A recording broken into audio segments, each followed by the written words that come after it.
Le 1er décembre, les forces arméniennes du Haut-Karabakh doivent rétrocéder à l'Azerbaïdjan la province de Latchine, selon l'accord conclu avec la Russie qui a mis fin au conflit. Avec cette rétrocession, Bakou aura récupéré l'ensemble des 7 provinces qui entourent le Haut-Karabakh. Reportage dans l'un de ces districts, Agdam, de nos envoyés spéciaux Ludovic de Foucault, Catherine Norris-Trent et Hussein Assad.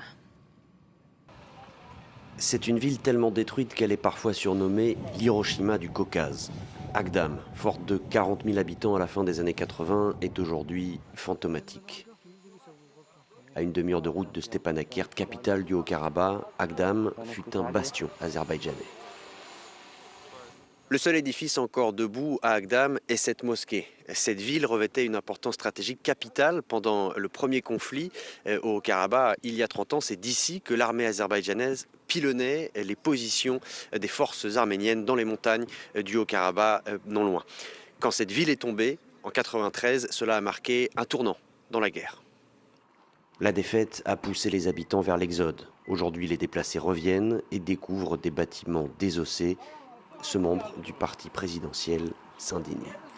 Belə bir şəhəri bu günə salmaq olar. Bu evləri belə dağıtmaq olar. Siz bu evlərin keçmişini görmüş olsa baxardınız ki, ən müasir evlər, ən yaxşı tikilmiş evlər ancaq Ağdamda idi.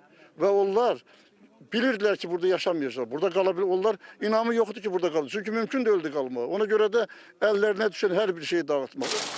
Avant de reconstruire, il faut sécuriser.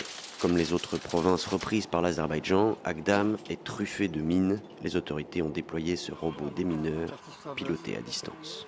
4500-ə yaxın piyada əleyhinə mina, 2000-ə yaxın tank əleyhinə mina, 750-yə yaxın isə müxtəlif növ bombalar aşkar edilərək zərərsizləşdirilmişdir. İnsanların geri qayıdışı 3-5 il ərzində, amma tam təmizləmə isə 10-13-15 il ərzində planlaşdırılır.